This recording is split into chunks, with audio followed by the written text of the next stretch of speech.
Hello everyone, आप सभी का स्वागत है। चलिए आज हम लोग देखते हैं 12th क्लास का बीएसटी का 3rd चैप्टर बिजनेस इन्वायरमेंट यानी कि व्यवसायिक वातावरण। और इस चैप्टर के सारे एमसीक्यू जितने भी ट्रू फॉल्स है और फिल इन द ब्लैंक्स से सबको हम लोग आज पढ़ते हैं और इस प्रकार से तैयारी करते हैं ताकि एग्जाम में आए क्वेश्चन तो यहीं से देखने को मिले। तो चलिए 1 बाय 1 शुरू करते हैं बिना लेट किए। तो देखिए, बताना है कि ट्रू और फॉल्स बताना है, सत्य और असत्य बताना है ना। देखिए, ट्रू और फॉल्स बताना है, सत्य और असत्य बताना है। तो देखिए, पहला कथन क्या है कि आर्थिक, सामाजिक तथा राजनीतिक परिस्थितियां व्यावसायिक वातावरण का निर्माण करती है। तो यह बात बिल्कुल सही है। क्या है? बिल्कुल सही बात है, इसका ट्रू होगा।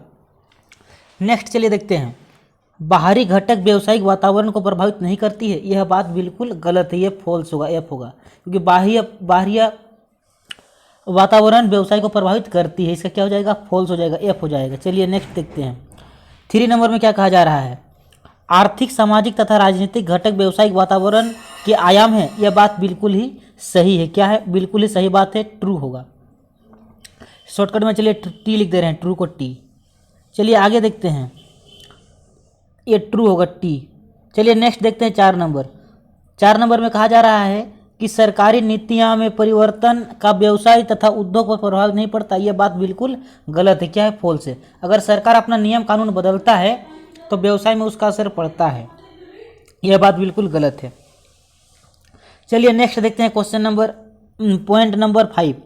पॉइंट नंबर 5 में कहा जा रहा है, कि वैश्वीकरण ने भारत में व्यवसाय तथा उद्योग को प्रभावित किया है। यह बात बिल्कुल ही सही है। क्या है? ट्रू है। जो वैश्वीकरण हुआ है, ग्लोबलाइजेशन हुआ है, तो उसमें भारत में व्यवसाय तथा उद्योगों को प्रभावित किया है। यह बात बिल्कुल ही ट्रू है। चलिए नेक्स्ट देखते हैं पॉइंट नंबर 6। उदारीकरण भारत में व्यवसाय तथा उद्योग को प्रभावित करने में असफल रहा है।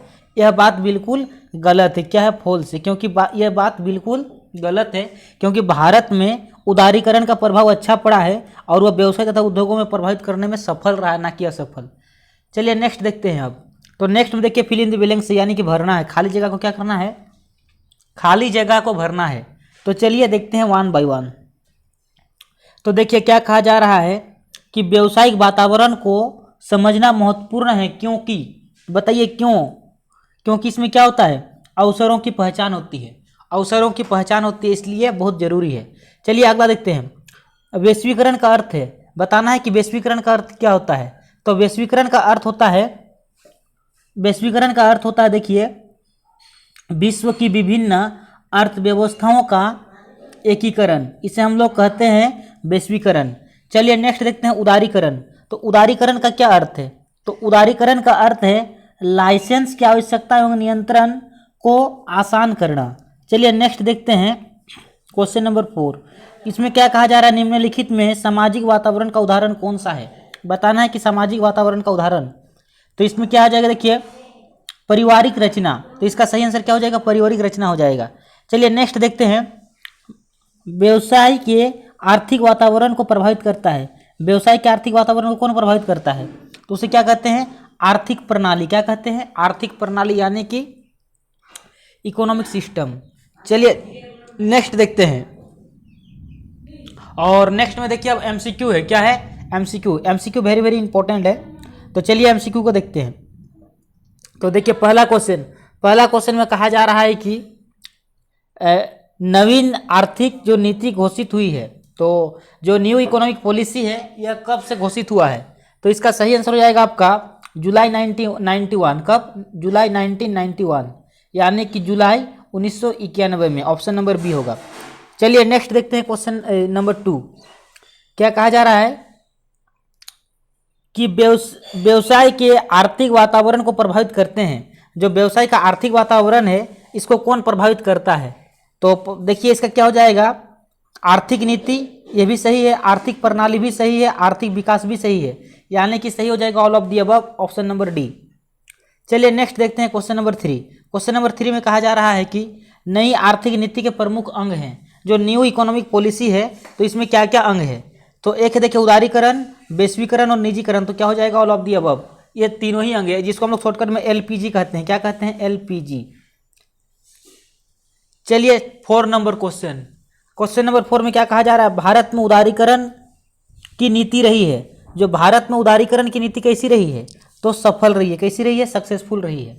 चलिए नेक्स्ट देखते हैं, निम्नलिखित में कौन सा व्यवसायिक वातावरण का लक्ष्य नहीं है। बताना है कि व्यवसायिक वातावरण का लक्षण नहीं है, तो क्या नहीं है। इसका सही आंसर हो जाएगा आपका ऑप्शन नंबर बी, कर्मचारी। नेक्स्ट और लास्ट क्वेश्चन इस चैप्टर का, क्या कहा जा रहा है कि सामाजिक वातावरण का निम्नलिखित में कौन सा उदाहरण है। बताना है कि सामाजिक वातावरण का उदाहरण। तो पहला क्या है, देखिए सामाजिक वातावरण में क्या आ जाएगा, देखिए परिवार की संरचना। ये जो है परिवार की संरचना, यह सामाजिक वातावरण का उदाहरण है। तो मेरे प्यारे दोस्तों, इस प्रकार से हम लोग इस चैप्टर के जितने भी एमसीक्यू बन सकते हैं सबको देखें। आप लोग इस वीडियो को और एक बार 2 बार देखिए और अपने हाथों से नोट कीजिए। अगर नोट करेंगे तो आप लोग सीधे सीधे आप लोगों का पूरा याद हो जाएगा।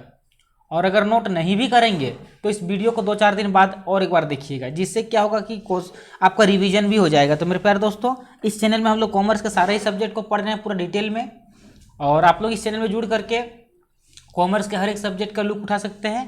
तो प्यारे दोस्तों, मिलते हैं अगला वीडियो में। आप लोग अगर वीडियो अच्छा लगा तो लाइक कीजिए, अगर चैनल में नहीं है तो सब्सक्राइब करके जाइएगा, और अपने भाई बंधु सगा संबंधी बता दीजिए कि इस चैनल में हम लोग कॉमर्स को डिटेल पढ़ रहे हैं, हर कोई इसका आनंद उठाए। धन्यवाद।